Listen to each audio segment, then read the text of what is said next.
This week we're back with Laura, and we're going to do part 2 of the stages of a serial killer.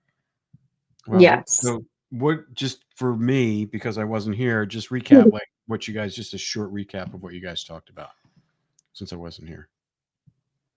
Do you remember? Do you want to? I mean, we talked about a lot of stuff. Yeah, I know, but like just roughly, I mean, just the first couple steps or. Yeah. So, okay. So we covered phase 1, is the fantasy period. This is when they're having the fantasies, the dark fantasies that are, we've talked about this with Bittaker and Norris, when they were at CMC with the other, sexual offenders at that little table talking about their sexual deviant fantasies.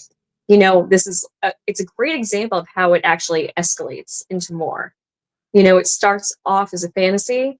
Yeah. And yeah, I mean, it's a perfect example. I mean, but this is how many offenders start off with. And typically with sexual offenders, they don't typically move out of the fantasy stage. Serial killers are obviously different. And then we covered phase 2. So this is when they go into the planning stage. This could be when they're, starting to stalk a victim. It could be when they're collecting data on a victim, or just like kind of like not really hunting yet, but they're out trolling. Like they're looking at certain girls. A good example is like Norris used to go, and Bittaker. They would go to LAX and follow the flight attendants back from LAX to wherever they were staying. They would pick a flight attendant. Yeah. And I mean, this is typical. This is when they're starting to plan, starting to troll, and they'll get a high off of this period for number 2. This is when they're kind of, putting action into their fantasy. Yeah. Which is really scary. Mm-hmm.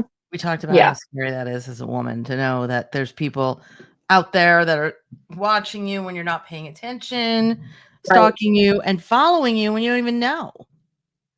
Right. And a lot of guys go to malls, or at least I guess malls aren't as prevalent as they used to be, but a lot of them have shopping areas and stuff.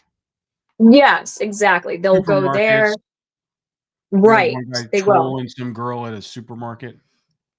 And I remember when I was training to be a PI, my homework was, and I found out on Dexter, Michael C. Hall was given the same assignment, as creepy as it is. My homework for a week was to go follow somebody out of the supermarket and follow them home to practice surveillance. Oh, yeah. Really? How did that go? And how did that go? I mean, it was fine. I mean, nobody suspects me, a young blonde female. They don't expect a PI. Yeah. But Michael C. Hall, I've seen interviews talk about it, like preparing for his role as a serial killer. And he was like, it's so creepy because like it was creepy for me too. Like you're following somebody out to their car. You don't know. Yeah. And then you have to follow them home. And and for my homework, I had to photograph and videotape it. So it was really creepy. And I mean, I know, but this is what you do as a PI. You have to do surveillance. And what was weird for me too is during this time in training as a PI, I was on the phone with a lot of the serial killers, and they started getting a high off of my training. Yeah. So you told them what you were doing? Yeah. I was like, I'm just, trained to be a PI. They were so proud of me, and they were like, you should do this. And Bittaker's like, put the mirrors in the back of the glasses. Oh my God. I remember this. Yeah. Like Ford was like, you got to get the dog and like have the dog go off the leash. You'll get under the car, put the tracking device under the car. Like they kept giving me tips, and it was like almost like they were, it was like a voyeurism for them to experience again with me doing the PI work. Yeah. That's strange. Yeah, they were helping. They were like they were using their brains, their devious brains. Because I guess, but it's true. I guess in a way, like the trolling and the hunting is the same as like what you're doing as PI work, but in obviously why would it be any different? It's just different, ending. Right. I mean, because in my job, like whoever I'm told to surveil or whatever. I mean, they can't know who I am, and I just have to be unseen, which is the same thing these guys do in a sense. That's bizarre. They can't be known, they can't be seen. Yeah. So you got up until that point, and then Yeah, so we did 3 was hunting and stalking. So okay, I think we started on 3. This is identifying and tracking down potential victims, gathering information on victims, routines, habits, and vulnerabilities, and establishing proximity to the victims. Now, I want to state that not all serial killers go this route, because a lot of them do pick up strangers and surrogates too.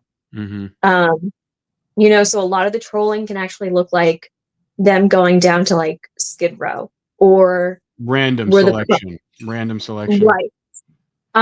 Truck drivers like Wayne Adam Ford will go to truck stops. There's not always. Speaking of Wayne, are we going to be able to get him back on again? Yeah, he'll come back on.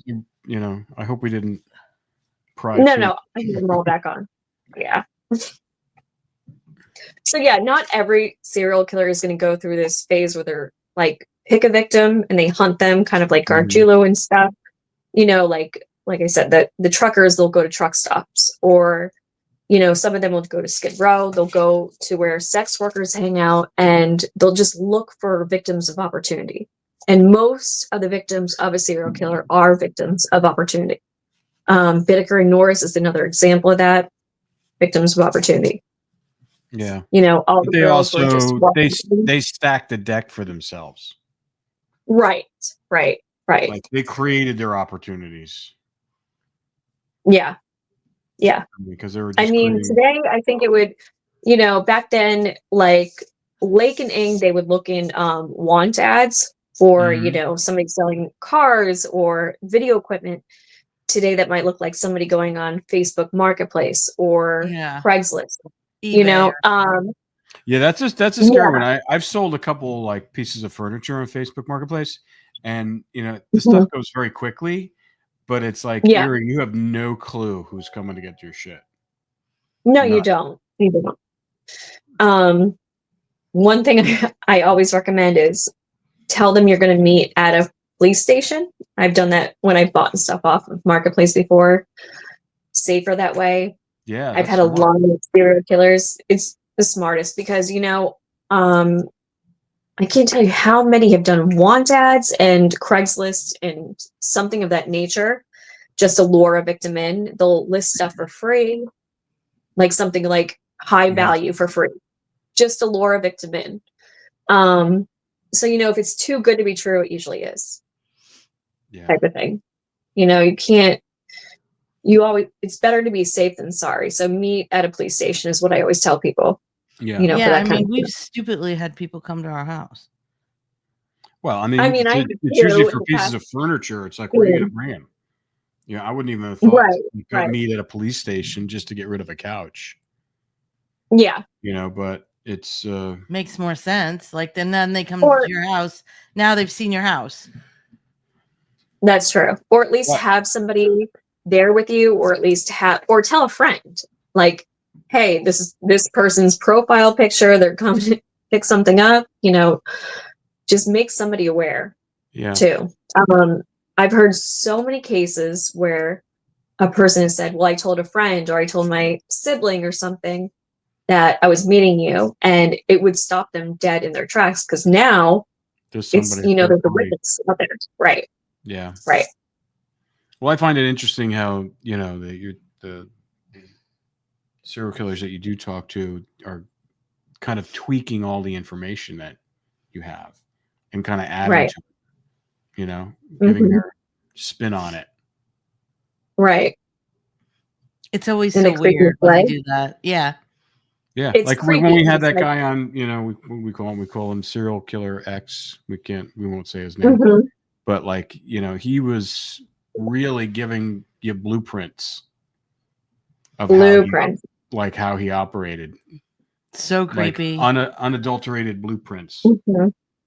Yep. And what's funny about him too So we've only known each other for about a year because 2 other serial killers brought him to my attention. Mhm.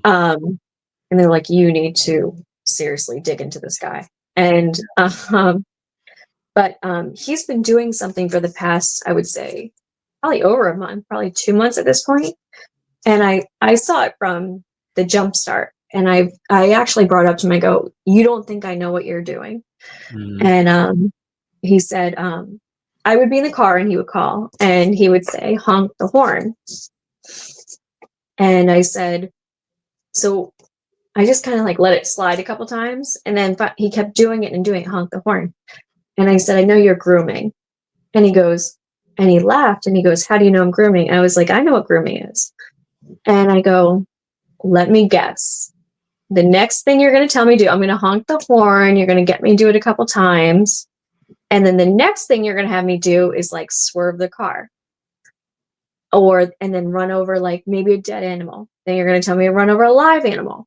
Am I right? And he goes, yeah. Wow. That's weird. Where does he? Mhm. Is that? How did you figure that out? I mean, and that's like such I a just- so bizarro stream of consciousness thinking. 10 years of like literally living with serial killers on San Quentin's death row, I can spot it a mile away. Even some, like I can see like they start so innocently like that. Like just beep the horn. I'm like, no, I know exactly what you're doing. I know exactly where you're going. You think you're the first serial killer that's going to try to groom me? I've been through this rodeo a million times. So I've been able to spot it. So what's the progression? The progression is that It's they get very you to beep the small. horn, It's very, and then you do yeah. that. That's a response. Mhm. Then they get you to do another Mhm. task, and you respond. It'll start off very small, and this is how grooming works. Very minute, very small. Just beep the horn. There's no Wow. harm. That's not a crime. That's no nothing. And then I I can't already even knew. compute Like, that. I can't compute that. No, this is how these guys think. I Yeah. know, but I don't compute Mhm. that. Yeah. Yeah. That's yeah, So I I guess it makes sense. I mean, they start off super innocent, so your very innocent. guard is down. You're not Mhm. really paying attention to how Because they're if, like manipulating somebody you. said to you guys, beep the horn, what would you think? Like you wouldn't think anything of it. Like I would be like, it's so why? innocent. Right. Right. Yeah. And I knew No. exactly where he was going to go with it. I go, Wow. now you're going to tell me to swerve the car a little bit, I run would over a have dead done- animal that's going to turn into a live animal. Then you're going to tell me to do like, it's going to escalate from there. And that's how these guys operate. They're going to start really small where it's nothing. And they're going to build and build and build on it. And this is how Yeah. grooming works. The And master manipulators. exactly. And so when you're looking out for grooming like that, is like, people are like, oh, how do people get groomed? I'm like, you have to understand how small it starts. No one sees it coming. This is why it's grooming. It's so manipulative. People don't see it, and people don't see it coming. So here's a perfect example of one just did it to me, and I was like, I see exactly what you're doing right now. So what did he do when you shut him down? He laughed. He's like, okay, He was testing you. test. It's a test. Yeah, they Wow. all will test it. Mm-hmm. And they all have that same kind of Oh yeah. delivery. Mm-hmm. All right. So now we're after the stalking, putting the fantasy into reality. What's next? Okay, so we did hunting, right? Phase 3. Yeah. Let's go to phase fantasy. Let's see. Okay, so I think I talked about this last week. So the hunting stage, phase 3, everyone in my study has reported this as euphoria. They've all used the word euphoria or something like ecstasy for them. This is the most exciting stage for them because they're kind of going beyond fantasy. They're going beyond planning. Now they're putting even more action into it. So they might be talking to somebody they're stalking to, or maybe they're going to Skid Row or a place where there's sex workers and they're starting to engage with them. And now they're actually plotting of, okay, well, now I see, you're alone at 10 p.m. at night. This is the perfect time I can grab you. So this is like their euphoric stage. It's almost, so it's right before phase 4, which is the capture phase. So in phase 3, let's see. Hunting strategies, targeting. Trying to see what my offender said. Okay, so this is exactly what we're talking about. This is where they're going to use the bait. They're going to use fake online, ads, Lucky. presents. Sorry, one more time. Start over again. This is when they're going to start to actually throw out bait for their hunt. Like fake, profiles online, fake ads online, stuff of that nature. They're throwing out the bait. They're going to be exploring the public places, engaging with the victim, utilizing technology, which is a big thing. And they're going to be actually creating opportunities. This can be offering rides to somebody, like we saw with Bittaker and Norris. And then Kemper was another good example of that. John Wayne Gacy offered them jobs or work. Let's see, Ted Bundy, pretending to have a broken arm to get the girls in the car. This is where the ruses come in. This is where they're kind of testing the water. Okay, so during this phase, they're going to have increased excitement and thrill seeking. And like I said, during my study, the 2 words that were used the most was euphoria and ecstasy. There's a sense of power and control over the victim, emotional detachment from the victim's suffering. Okay, so now they're going to start to depersonalize the victim in phase 2, and they start to rationalize in phase 2, but now in phase 3, like what would be an example? What would be an example of rationalization? Well, we talked about this last week. Okay, so they might be saying to themselves, well, she's on drugs or she's a sex worker, and the women who live on the fringe. Yeah. But it could be. It doesn't even have to be that. I'm trying to think of a good example. There was a serial killer in New York who was with a sex worker, and she actually said to him, she goes, "I wish I was dead," and he took that as like, okay, well, I guess that's my rationalization. She wants to be dead. It'll be that kind of thing. But then there's some serial killers who don't even go through that rationalization. Like, look at Bittaker and Norris. They didn't go through any of that. They just didn't. There was no care in the world. Yeah, there was no picked whoever they wanted. Right. Yeah, until Roy got caught, then he cared. He didn't really care. I mean, not Roy. I mean, he pretended to care. So I want to state that is some of them will go through, telling themselves stories or narrative. But there are ones like Bittaker and Norris who really, truly don't care. And they're not going to go through this phase, so keep this subjective as I'm going through. It really depends on the killer. So, and then they'll start, this is where they're going to go back to the fantasy, but now they're going to be escalating it and mentally preparing the actual scene with a picked victim that they have already in mind. So that'll happen during phase 3. Now, these are the behavioral indicators that people might notice during phase 3. There's going to be unexplained changes in their daily routines. Now, you'll probably see that happen with phase 2 as well. And we talked about this last week, is a lot of my offenders said, like, oh, it started off as like 2 hours a day, escalated up to 4 hours a day. And it can get up to 15 to 20 hours. I think 20 hours was the most reported in my study. In one day? But they said it was like a drug. Yeah, one day. They would just drive and troll and hunt, and it was like a drug, literally a drug. They couldn't stop. Like like I said, this is the euphoria, the ecstasy of trolling and hunting, and it'll escalate. So it's crazy. So if you are a family member of somebody, or if you're a friend or a coworker, you will see changes to the routine. And especially if you're living with somebody who might be going through this, you're going to see a big behavioral shift as well. You might see them very irritable.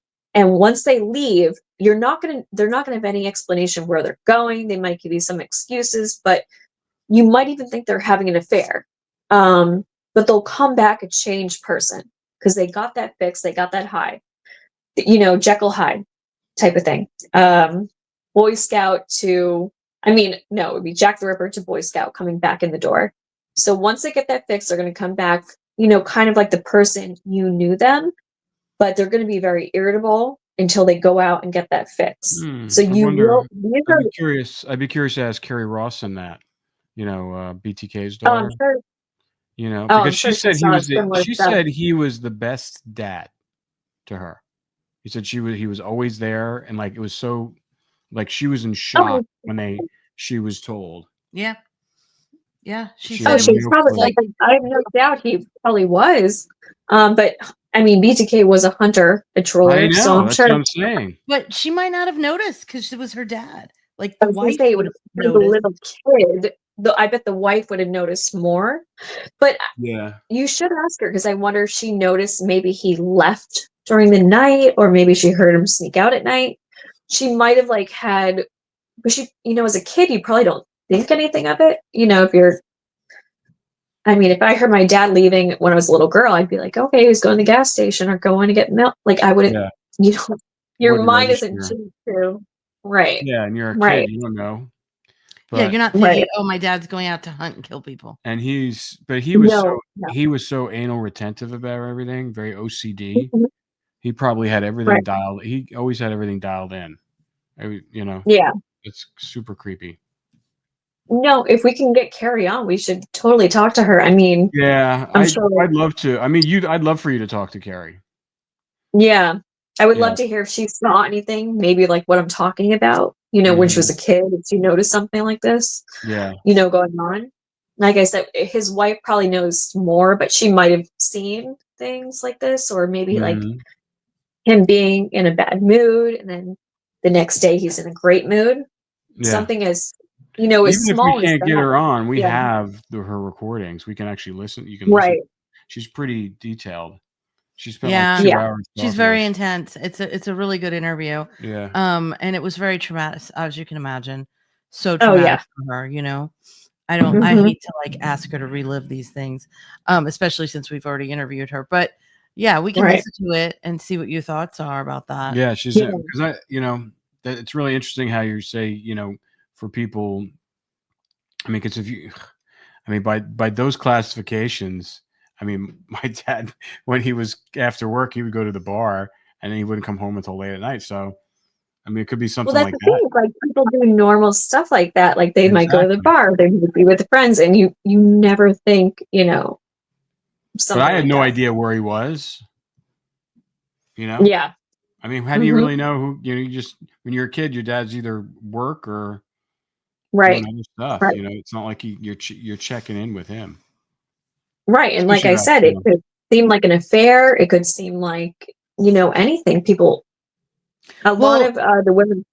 Gary Ridgway's wife told me that he would come back with like, you know, mud on his shoes, you know, like things like this, that she would just be like, what are you doing? Where have you been? And he would never give her a straight answer. Yeah, that was a crazy interview. It Yeah. was terrible. That poor woman. Yeah. But he No. would come back in a better mood, she said too. Right. They will come back in a better mood. You have to look at pretty much the only way to tell is like these behavioral cues. Pretty Mhm. much is they're gonna leave. And some of the wives and girlfriends have reported like they were in such a volatile mood or even abusive. Like when they left, it was almost like, oh, phew, you know, and they would come back, you know, a Boy Scout again, you know, because they got that fix. They got Yeah, that Right. surrogate. they got the surge out. Mhm. All their Yeah. frustration, pent up, whatever. So, I mean, a lot of wives and girlfriends, they don't even question it. They're just like, okay, well, he's going to come back in a better mood and I don't have to deal with it, you know, too. That's weird. That's How a long was big, she married to Gary again? A while. I don't remember exactly. well, But he stopped for how many years? Like 5 years because of her? I can't remember. I just remember he went for a long period of time. Like Yeah. I mean, he stabbed some kid when he was 16. Yeah. So That was like the first part of it. And I don't know if did that kid die? I can't remember if he died or not, or if he survived. I think he survived because he talked about it. But yeah, I mean, that's.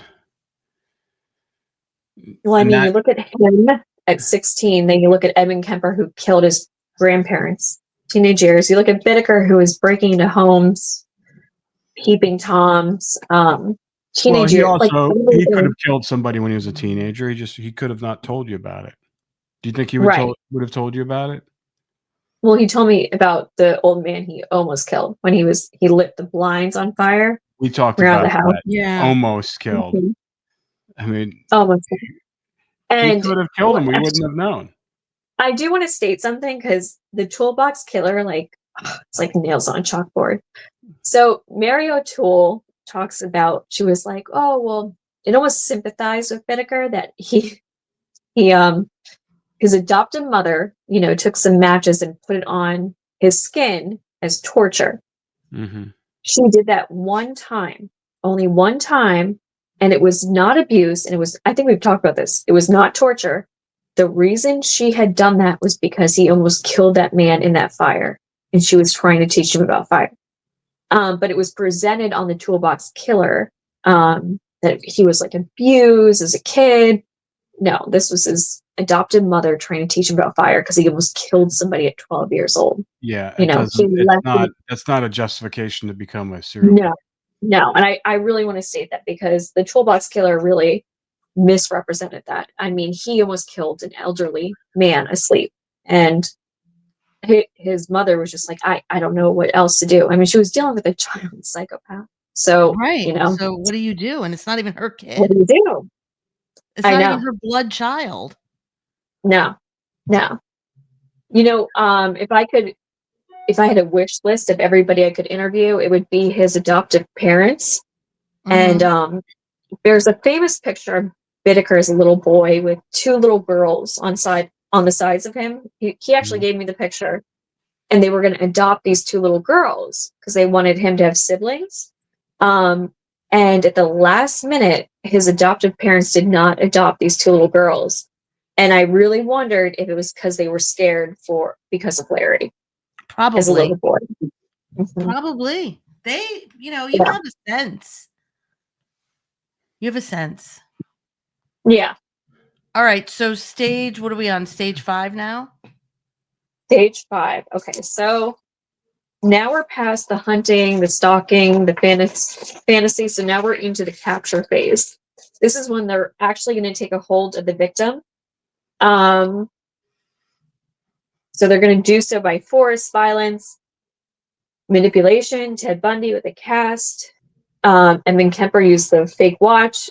Gary Ridgway used like the photographs of his son in the car.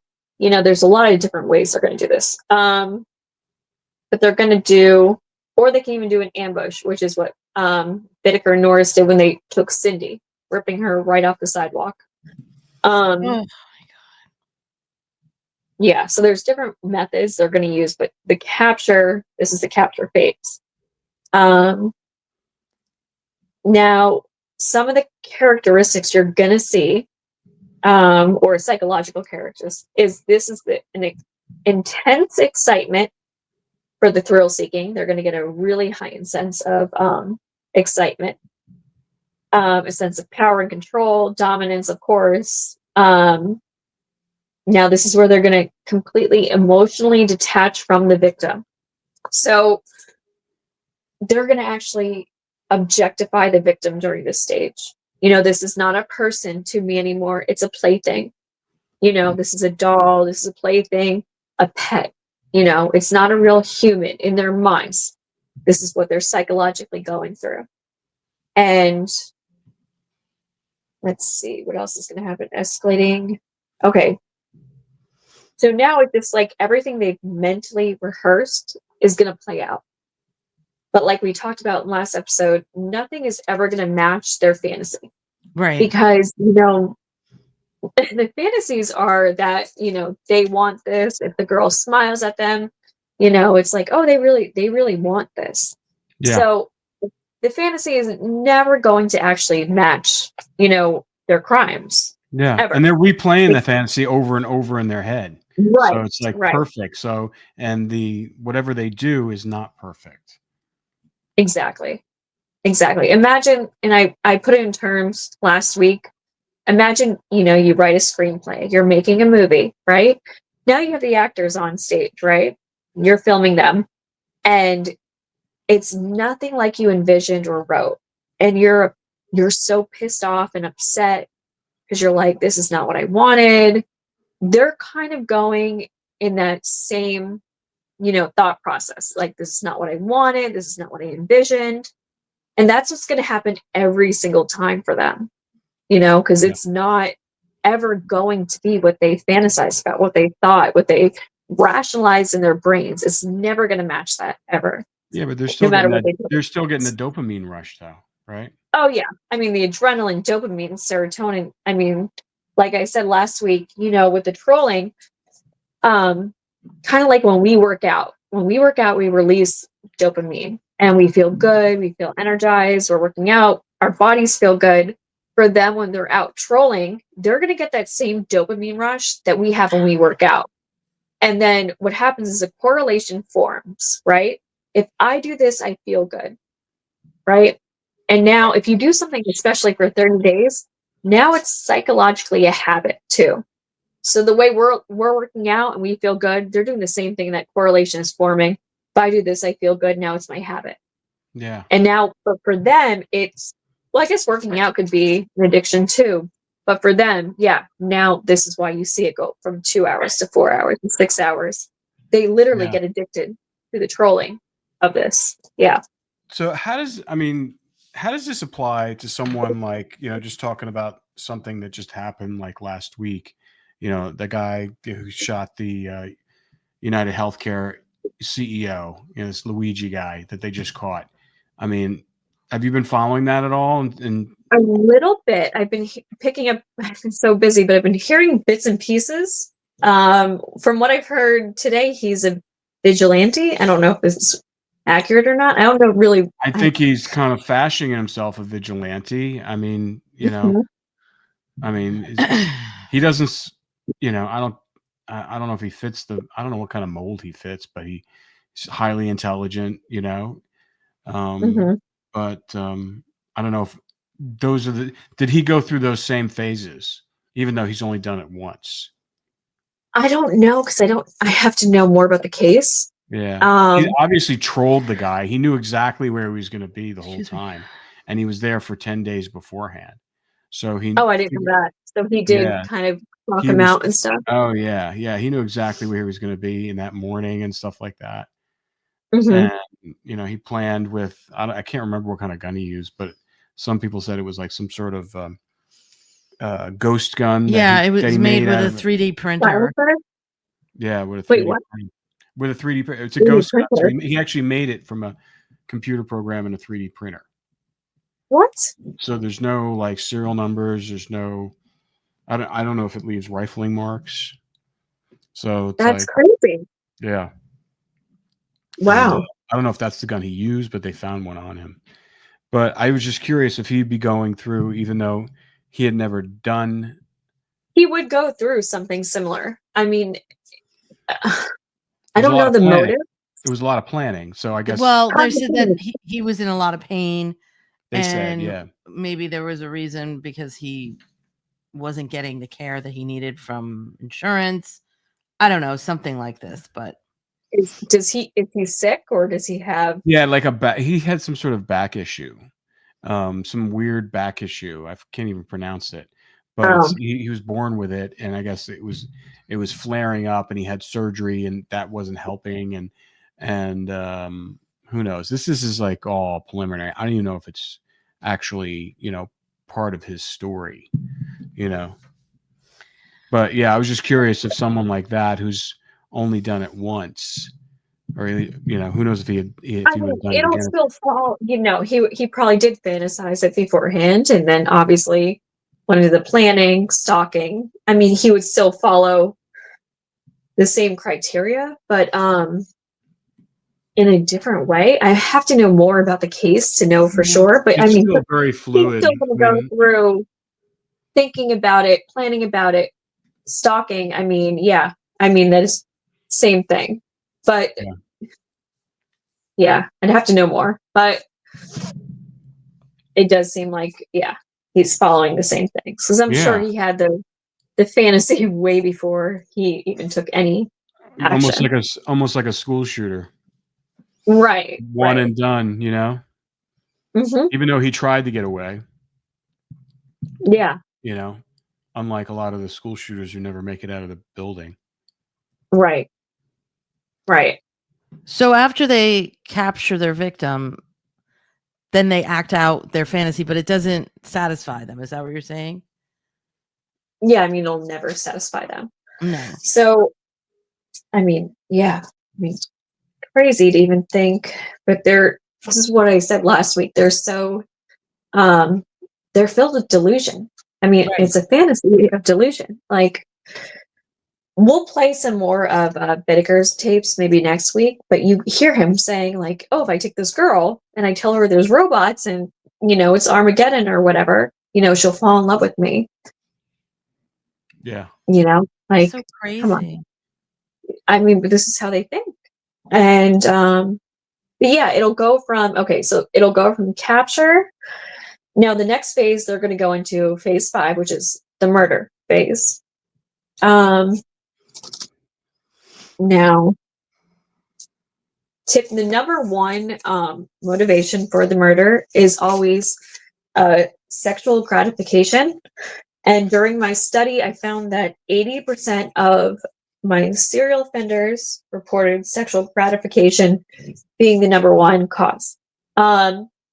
Quickly followed with that is control and dominance, right behind there. So it's basically just verifying what everybody is pretty much. Yeah, and what we were talking about, what we've said this before, but that these people just do not have normal sexual relationships with people, and the rejection that they endure as a kid or as a teenager just festers and grows into this thing where they're obsessed with it and they have to control it. They have to control someone in order to feel that power, because they're powerless. Right. And I think I want to do an episode on the 4 different types of serial killers that there are too, so we can like kind of learn the differences of each one. Because in my study I have it lined out with the 4 different types, along with them, you know, categorized with the 7 stages, but then I also categorize it with the paraphilias, so we can kind of like go step by step with it too, because you know, it's important to distinguish, you know, because there are differences of like, you know, a thrill killer or a missionary killer and how they go through the 7 stages and what might be different between them. You know what I'm saying? Yeah. So it's very important to go through, you know, distinguishing every single one and what each one is going to encounter, you know, during these stages. So during the murder stage, yeah, this will actually be the intense emotional release. This is what 89% of my serial offenders have reported. A sense of power and accomplishment. That was also at 82% in my study. Emotional attachment from their victim's suffering. Let's see. And then it goes into, okay, so these might be some indicators that people around them might notice. Some unexplained injuries or bloodstains, obviously. So if somebody just showed up with black eye, scratches, you know, look out for changes in mood. Safety tip. Well, yeah, I mean, it's like, that was the thing too, that I remember, like, Gary Ridgway would always have these marks and scratches all over him. And he would always tell his wife it was from a dog or from something like, probably blame it on the pet or something. Yeah, something totally ridiculous, where it's like, those are clearly fingernail marks. Like, yeah. Let's see, changes in behavior or mood, possessions of weapons. okay, so they might actually go into a period, not all, but some might go into a period of isolation during this phase. Over 70% reported a period of isolation to me during my study. What does that mean? What does that mean? Yeah. They might just isolation withdraw. from friends, from people. Right. They might just not, if they usually call you or they pick up the phone, that might stop, or they might, if they go to work and they go out, for a drink after work, maybe they stop doing that. Maybe if they have a wife and kids, if they're going to like soccer games every day and then that stops, there's going to be a subtle change. There's just going to be a subtle change, and it's going to maybe look like depression, or and they might just say, oh, I'm busy or something. It's going to be very, very subtle, but there will be a slight change. Let's see. I mean, because these guys have to be really good actors to really kind of have a life and be able to do this and keep a lid on it. I mean, that's really... You're living beyond a double life. Yeah. It really is. So yeah, I mean, how you are, because you're living like as if you're two different people. You have to block it out big time. You have to cement wall. Right. Right. I mean, that's like, BTK. That was the thing that was freaky about BTK. I mean, he was like a scout leader, and he was he was a leader church in member. Church. He was a leader in his church. He was like that's what actually how he got caught. But yeah, and then he was responsible. I mean, he paid his taxes. He had a job. He supported his family. I mean, it's like weird. And then we got to remember, especially with psychopaths, they're always going to want to overcompensate. And what I mean by that is they're not feeling the way we do, and they're aware of that. They're very aware of that fact. So this is why you'll see they're like, he was the nicest guy. He was the friendliest neighbor, always taking out the trash. They'll do stuff to overcompensate because they're not aware of what's normal, what's not normal. So that's why you're going to get a lot of reports of oh, he drove me home from work. He was always there to buy me something, pick me up, or took my trash out.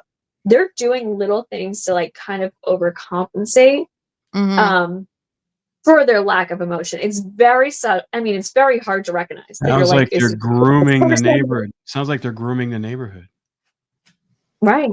Right. I mean, but how many neighbors do you hear about come forward? They're like, oh yeah, he took my trash out. He babysat. Shoveled my driveway. Right.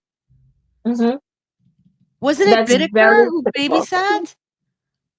Bittaker gave to Salvation Army. Who babysat? There is somebody who One babysat. of them who did, who was watching the Was it Norris? There's a couple. Well, look at Gacy, who was the clown. Yeah. For kids' parties. There's so many examples. I hate that picture. That clown one is... that is the scariest thing, that John Wayne Gacy clown. Oh. I know. It's freaky. Really scary. It's really freaky. Was it Dahmer? Was Dahmer the babysitter? I don't know. I don't think so. One of the ones that you've done, that you've talked to. Yeah. Oh, I'm sure. We have to think about it. Okay, so it's Suff. William Suff. Oh, you're right. Yeah, Suff. Oh my God, I was talking about him earlier too. Yeah. The man who killed his child is babysitting. Yeah. That's the scariest thing in the world. And you know what's weird is I've talked to, out of all the serial killers I've interviewed, they've said to me I would never touch my child. They do have standards, I guess you could say. And they've said I would never touch my child. And a lot of them have said to me, I would never ever touch the woman who birthed my child. So the mother of their child is sacred. Their child is sacred. So for Suff to actually kill his child, even the other serial killers look at him like there's something wrong with him. Like, Yeah. even they say, how could you want to, kill your own child or the mother of your child? So even Which is other serial really- killers there have limits. Yeah. That's crazy. Yeah. It's crazy that they even have limits. Right.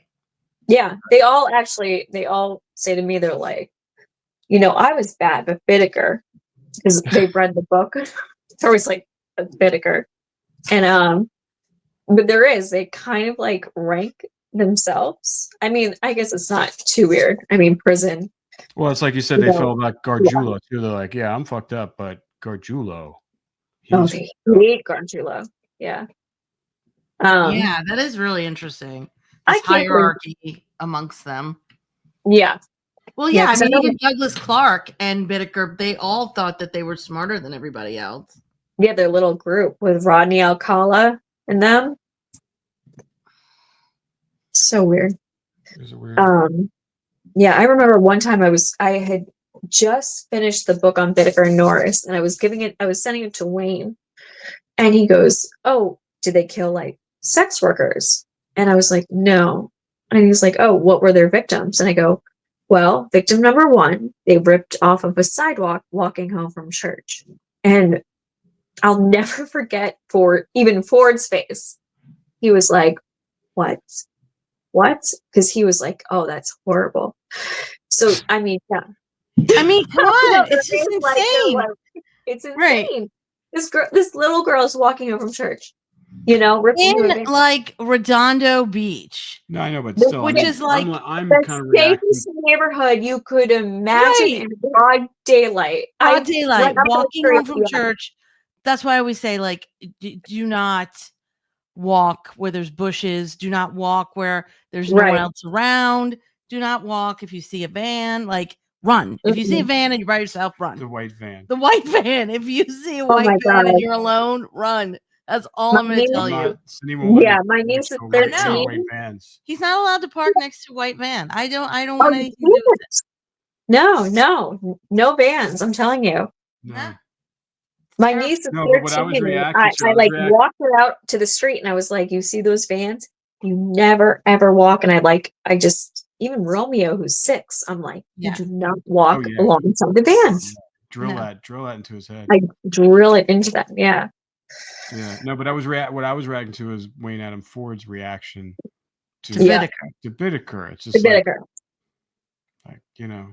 my God. I know. How could he do that? How could he do such a thing? But yet, here's Wayne doing what he's done. Yeah. I mean, but I do think with Bittaker and Norris, that is so scary to see a teenager walking on the street just get swiped like that in such a horrifying way thing to happen to her. It's just right. How does that happen? How does that happen? Like what the hell were they doing? Like all day long they're trolling around looking for pretty girls. It's happening right now. It is. It's horrifying. And if you want to know, I always tell people this because there's I think the FBI puts out that there are 50 serial killers in America right now. I thought it was higher than that. I thought it was like 250. Way higher than that. I thought it was like 250. No, it's in that. It's about 5,000 right now in America. 5,000 right now? Yeah, because if you go on the Homicide Project, it's 5,000, and that's accurate. If you read the fine print of what the FBI puts out, it's 50 at any given second in time in America is out trolling and hunting. So what we're talking about, trolling and hunting, that's 50 out on the street right now. That's not the totality of them. That's the ones out there right now just cruising around. There's 50 at any given second in time. How do they get that data? Just based on the bodies that have similar deaths? Yeah. Go on. I'll give you guys the website. There's a really good, what's the website? It's a homicide project, but they keep track of everything. And I mean, they have the most realistic stats available right now. But yeah, I think it's 3,000 to 5,000 right now. But the 50, what people don't guess are like, oh, there's 50 serial killers in America. I'm like, no, 50 at any given second is out on the street hunting. You got to keep that in mind. People don't get that. And they're not, I always hate this. Everyone's like, oh, they're going extinct. The 70s was like golden age. They're going extinct. These guys are not going extinct. I'm sorry. They have been around from the Middle Ages. Okay. They adapt with the times. Yes. Forensic science and cameras are around now. But what these guys do is they're watching Dexter. They're watching CSI. They're learning. They're taking notes. They're just going out in the mountains now. They know to stay away from cameras. They adapt with the times. They've been here since the beginning of time. Well, yeah, it's like saying that, rapists have been around forever. Right. Like that people are always going to rape. They're always going to kill. I mean, that's just, exactly. You can't. You can't just be like, oh, they're extinct. They're not extinct. They're they're getting smarter. They're smarter, and it's easier for them to stalk online. Yeah. Than actually have to go anywhere. They're going to I guarantee you, the majority right now are in the mountains or wooded areas because there's less cameras. That's where they're going. Good to know. Right. Go up there anymore. Remember that's when we were in the mountains. We were with you at Ing's. I was going to say, remember when we went to the mountains? That was the last time. Yeah. Ing's cabin. Yeah. Yeah. All right. Crazy. Okay. So what time are we at? Oh, okay. So I'm almost done with so the murder phase. Then we're going to go into, all right. So this phase 7, which is the rebirth or depression phase. So, okay. So Bittaker and Norris is a good example where, not every serial killer is going to follow these 7 stages or guidelines. So take it subjectively because, Bittaker and Norris, once they did the murder, they were back at it trolling literally the next day. Wow. But then there's other ones like Ridgway is a good example where they're going to take some downtime. And now this will depend on the type of serial killer and, the individual themselves. And also you got to take into account what's going on in their lives. Ridgway stopped because he got married, he fell in love. That can happen. If they he had a kid. Relationship, have a kid, new job, something is, just engaging them in a different way.